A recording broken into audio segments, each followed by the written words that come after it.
Hello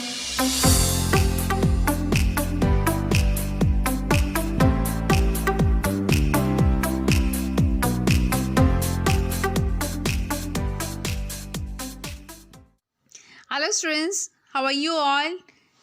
Today I am going to share the revised syllabus of +2 Hindi.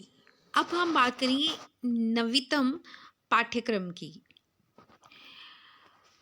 अपठित अंश जो 16 अंक का आएगा, उसमें क्या क्या आएगा? अपठित गद्यांश पर आधारित बोध, प्रयोग, रचनांतरण, शिक्षक आदि पर लघुनात्मक प्रश्न, उपयुक्त शिक्षक लघु प्रश्न, ये 11 अंकों के होंगे।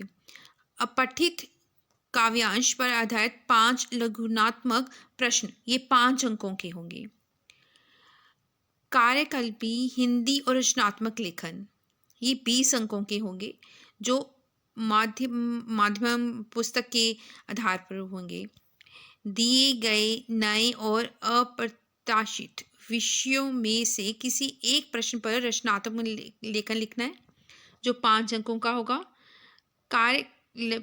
कार्यालयीय पत्र जो है वो 5 अंकों के होंगे। विभिन्न माध्यमों के लिए पत्र कार्य लेखन और उसके विविध आयामों पर लघुनात्मक प्रश्न जो लिखे जाएंगे वो 4 अंकों के होंगे।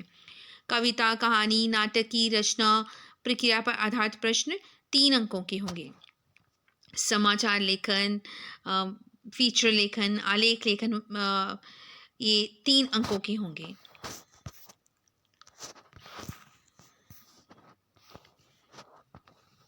अंतराभाग जो पाठ्य पुस्तक के आधारित होंगे वो 44 मार्क्स के होंगे। अंतराभाग जो होगा 32 अंकों का होगा।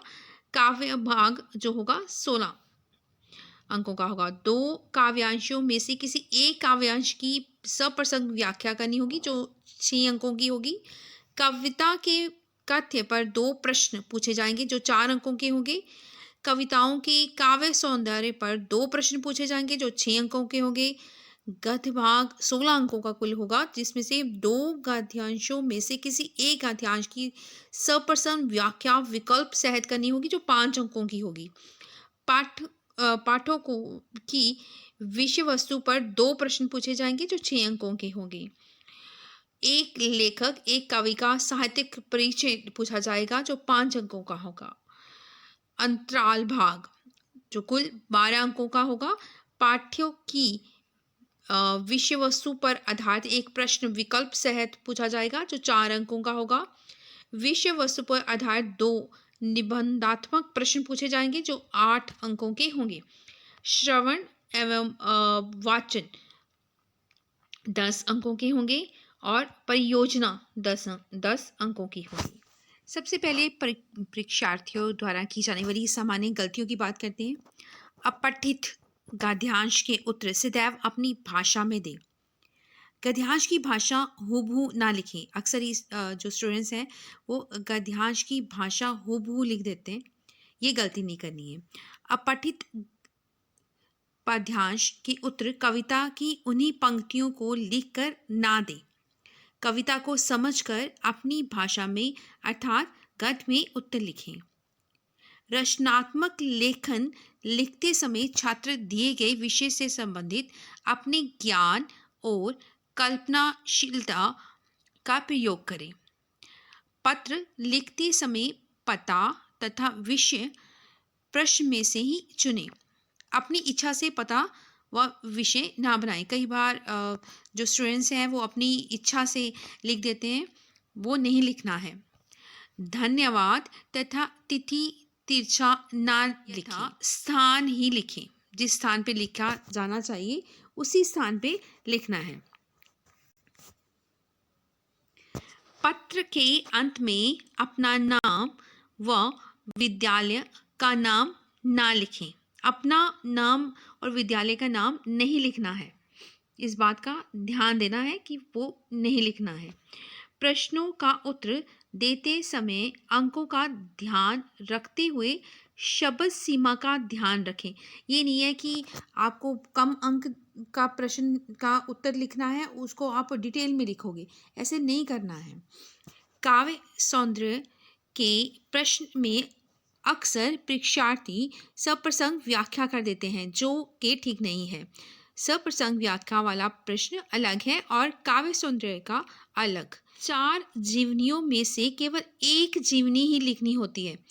कई परीक्षार्थी 2 या उससे अधिक लिख जाते हैं। अब हम बात करते हैं विद्यार्थियों को परीक्षा भवन में उत्तर देते समय किन बातों का ध्यान रखना है। आपको समय दिया जाता है जिसमें आपने पढ़ना होता है सारे के सारे प्रश्न पत्र को। उसके बाद अपठित गद्यांश पढ़ने से पूर्व उनके प्रश्नों को 2-3 बार ध्यानपूर्वक पढ़ें। तत्पश्चात ही उस गद्यांश को पढ़ें।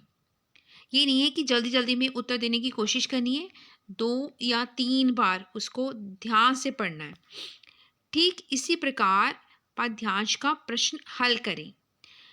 पत्र पढ़कर उसका नाम व पता खोज लें व विषय समझ लें।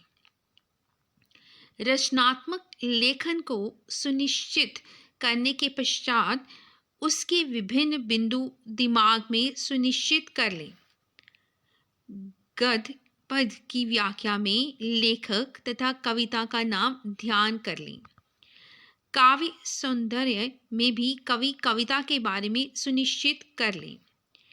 जिस भी लेखक या कवि की जीवनी करनी है, उसकी रचनाओं, भाषा, साहित्यिक विशेषताओं को सुनिश्चित कर लें।